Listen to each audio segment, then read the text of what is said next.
Ok, pessoal, vamos então continuar, tá, com a nossa aula de hoje. Já vimos a parte 1, né? E agora vamos para a nossa parte 2 de introdução ao GPS. Então, como eu falei ainda lá no início da primeira aula,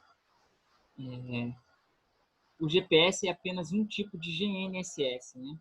E GNSS é Global Navigation Satellite System, né? Sistema de Navegação Global Satelital. O GPS é um dos GNSS existentes, tá? Aqui o GPS, como nós sabemos, ele é do governo americano, tá? Mas nós temos também outros tipos de GNSS, outros GNSS. O GLONASS, que é da Rússia, o Galileu, da União Europeia, e o Beidou, da China, o chinês, tá? Mas, obviamente, o GPS é o mais difundido aqui a nível nacional, é o que a gente mais utiliza e mais escuta falar, tá? Qual é, então, primeiramente, o conceito básico do GPS, né? O sistema, para a obtenção das coordenadas do receptor, né, de um receptor GPS, no caso aqui, esse receptor, ele se utiliza da medição da distância entre satélite e receptor.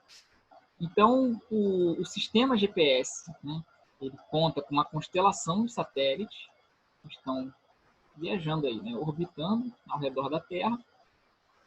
E para obter a posição lá do usuário, a nossa posição com base no receptor, esse aqui é um tipo de receptor mais preciso, tá? Utilizado principalmente aí na minha área de engenharia cartográfica, mas obviamente o receptor poderia ser um GPS daquele de mão de navegação ou até o nosso telefone celular. Ele mede então a distância entre o satélite e o receptor. Como é que isso é feito, né? A gente sabe lá a equação da física, né, lá do ensino médio, que o tempo ele pode ser dado pela divisão entre a distância percorrida e a velocidade durante o percurso, certo? Nós queremos calcular aqui a distância entre o satélite e o receptor. Então, passando aqui essa velocidade, que é esse valor de C aqui, que é a velocidade da luz, passando aqui por esse lado da equação, tá? Nós temos que a distância entre o satélite e o receptor é igual à velocidade da luz, vezes o intervalo de tempo que um sinal leva para ir do GPS até o receptor. Então, como é que isso funciona? Um satélite ele emite um sinal, esse sinal ele trafega a velocidade da luz do satélite até o receptor, e de acordo com o tempo que ele leva para ir do satélite até o receptor, conhecendo também a velocidade da luz, nós podemos calcular a distância entre o satélite e o receptor. Como nós temos que calcular o tempo que o sinal leva para ir do GPS, do satélite, até o receptor, nós precisamos ter relógio no satélite, né?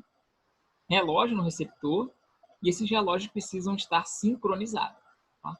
Esse, então, é o conceito básico aí da medição de distância entre o satélite e o receptor. Então, o GPS, algumas características aqui, está operacional lá desde o ano de 85, sistema de referência dele nativo lá, o WGS84, tá, gente? Falamos disso na outra aula. Ele tem disponibilidade contínua, tá? Então, 24 horas por dia vocês vão ter aí o sinal GPS, e independe das condições climáticas, tá?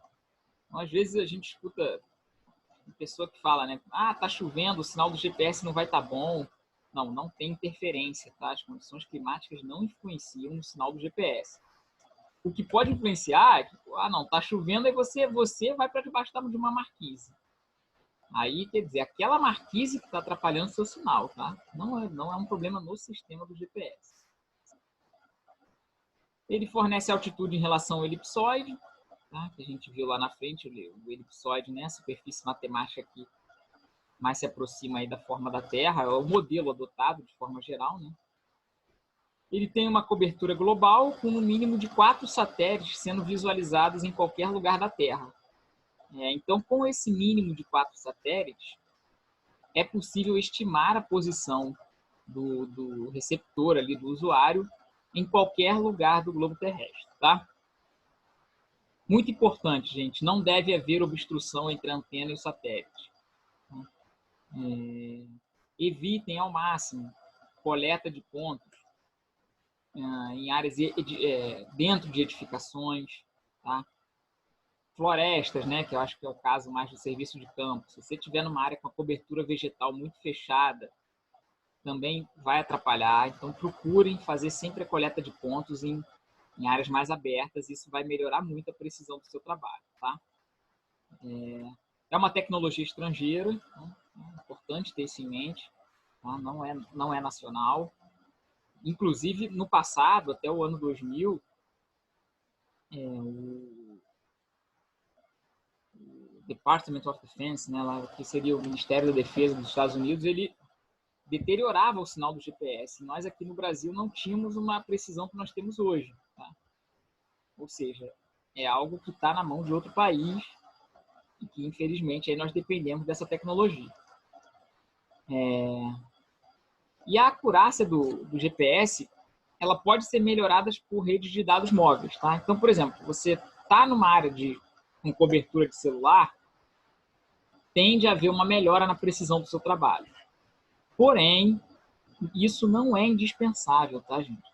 A cobertura do GPS ela é global, em qualquer lugar do planeta, tendo ou não sinal de celular e outras redes móveis, tá?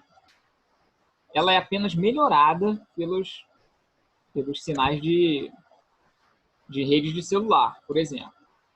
Então, assim, se vocês precisarem fazer um trabalho numa região remota, mesmo que não haja sinal de celular, vocês vão poder contar com o sinal do GPS, tá? Então, o sistema, né, ele é dividido em 3 segmentos. O segmento espacial, representado pelos satélites que orbitam aí, né, ao redor da Terra. O segmento de controle, representado por estações de controle de solo, tá, localizadas na Terra, que efetuam aí o controle, o monitoramento do segmento espacial e também enviam informações, né, para os satélites, né, para que essas informações possam ser depois passadas para os usuários, tá? E o segmento dos usuários somos nós, tá? E utilizamos os rastreadores e obtemos o nosso posicionamento a partir do sistema espacial controlado pelo sistema de controle. Sobre o segmento espacial, temos atualmente 30 satélites operacionais, tá? Coloquei aqui fotos, aqui é o lançamento de um satélite, aqui uma ilustração de um satélite GPS, para vocês terem uma ideia. E aqui, só para vocês terem uma ideia da órbita do GPS, né? Ela está aqui, vejam que o diâmetro da Terra é de cerca de 13 mil quilômetros. A órbita do GPS está a uma altura aqui em relação à Terra de 20.200 quilômetros aproximadamente, ou seja, caberia uma outra Terra aqui, né? E a gente ainda não chegaria na órbita do GPS. Porém, ainda assim, ela está numa posição intermediária. A órbita dos satélites geoestacionários, lá de comunicações, etc., eles estão ainda mais altos, tá? Então, estaria aqui mais ou menos a órbita GPS. Sobre o segmento de controle, tá? Temos estações espalhadas aí ao redor do mundo, tá? Não estão todas nos Estados Unidos. Isso aqui, obviamente, até facilita aí o controle dos satélites pelo governo americano. Não temos nenhuma estação no Brasil, tá? Sendo que a estação principal de controle é essa aqui, lá em Colorado Springs, tá? Nos Estados Unidos. Segmento dos usuários, né? Como eu falei, somos nós. Aqui diversos tipos de equipamento, né? Esse aqui, acredito que seja de conhecimento geral, que são aqueles equipamentos de navegação, equipamentos que nós usamos atualmente nos carros, né? Para navegação GPS. Esses aqui são equipamentos já com uma maior acurácia, utilizados na parte de mapeamento, controle de obras, tá? Assim como esses aqui também. E vale lembrar que o nosso celular, né? O nosso telefone celular também, hoje em dia, é um rastreador GPS. E as aplicações do GPS, né? O limite é igual à imaginação. Temos aplicações hoje no agronegócio, demarcação de terra indígena, evacuação médica, polícia. Coloquei aqui algumas aplicações, essa aqui eu achei interessante, essa aqui eu descobri outro dia, né? O pessoal tem colocado, né, um chipzinho lá, um GPSzinho em animais para controle de fauna, tá? Melhor entendimento do comportamento dos animais, né?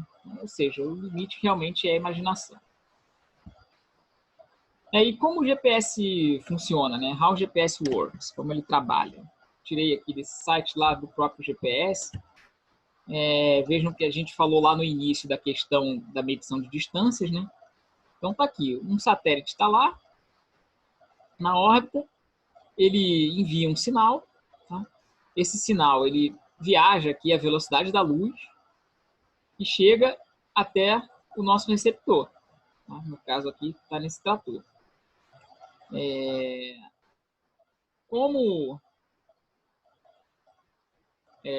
Obviamente, a partir do tempo que esse sinal leva para ir do satélite até o receptor, nós conseguimos calcular a distância desse satélite até esse receptor, tá? Como a gente viu lá no início. Porém, nós dependemos de mais de uma medição de distância, ou seja, de mais de um satélite sendo rastreado simultaneamente. Tá? Por que isso aí? Porque no momento que a gente sabe a distância desse satélite para esse receptor, nós ainda não podemos estimar a posição do receptor somente com essa informação, porque existe uma infinidade de pontos que estão a essa distância calculada desse satélite. Tá? Então, o que nós fazemos é o seguinte, temos a distância do receptor a partir de diversos satélites, e aí da interseção, tá, dessas diversas distâncias calculadas, nós conseguimos estimar a posição do rastreador. Então, é assim que o sistema trabalha. Para ilustrar melhor isso que eu falei, eu coloquei aqui uma figura. Vejam o seguinte. Imagina que nós estamos com um rastreador aqui no Rio de Janeiro e tem um satélite lá em Vitória. Tá? Obviamente, o satélite está na órbita, tá, gente? Ele não está em solo. Aqui é só para ilustrar o conhecimento. Tem um satélite lá em Vitória e aí o sistema calcula que nós estamos a 400 quilômetros desse satélite em Vitória. Notem o seguinte, o fato de estarmos a essa distância de Vitória não implica que nós estamos no Rio de Janeiro. Nós podemos estar em qualquer local dessa circunferência aqui de 400 quilômetros em torno de Vitória, tá? Então, o que acontece? Buscamos informação de um segundo satélite. Então, pensemos agora num satélite lá em Belo Horizonte. É calculada a distância e verificamos que estamos a 340 quilômetros do satélite em Belo Horizonte. Sabemos que estamos a 400 quilômetros de Vitória. Notem que, ainda assim, não podemos afirmar que estamos no Rio de Janeiro. Por quê? Porque essa circunferência aqui de 340 quilômetros em relação a Belo Horizonte, ela corta a circunferência lá de 400 quilômetros em relação a Vitória em dois pontos, aqui no Rio de Janeiro e aqui, ó, nessa área aqui no norte de Minas Gerais. Então, nós poderíamos estar ou aqui ou aqui. E aí nós utilizamos um terceiro satélite, né? Um satélite em São Paulo. E aí calculamos que estamos a 350 quilômetros de São Paulo. Nesse contexto, aí sim, podemos afirmar que nós estamos no Rio de Janeiro. Então, essa é a ideia por trás da necessidade de o rastreador estar recebendo sinal de diversos satélites GPS simultaneamente. Tá? Obviamente, todos esses cálculos são feitos internamente pelo sistema GPS. Né? O usuário ele vai receber ali a coordenada estimada e esses cálculos estão por trás ali do sistema. Tá? Realmente, para vocês terem um entendimento da importância de se ter também um rastreamento de diversos satélites. Quanto às fontes de erro, tá? Isso aqui também é bem importante, gente. Isso aqui pode deteriorar aí muito a precisão do seu levantamento. Em geral, nós temos diversas fontes de erros. Tá? A própria atmosfera causa erros no GPS. Tá? Isso normalmente até é compensado pelo sistema de alguma forma, mas é bom ter em mente. Campos eletromagnéticos, ou seja, a gente está próximo aí da rede elétrica. Metal, ou seja, automóveis, estruturas sólidas. Tá? Então, a gente está numa área de muita edificação. Rios também podem influenciar o sinal.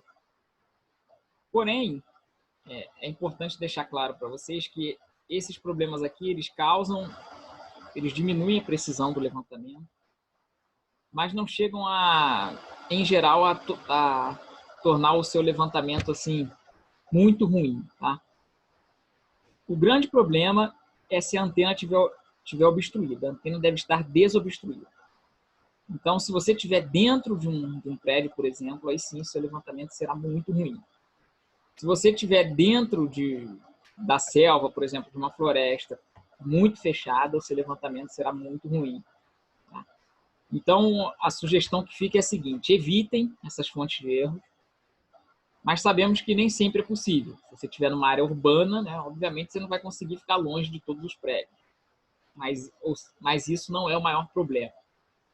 Procurem uma área mais livre possível para obter sua coordenada e prossigam. Agora, dentro de edificações, dentro de túneis, dentro de floresta, ou seja, quando há, de fato, uma obstrução do caminho entre a antena e satélite, aí sim o problema é realmente bem mais grave. Tá? Então, procurem evitar isso ao máximo.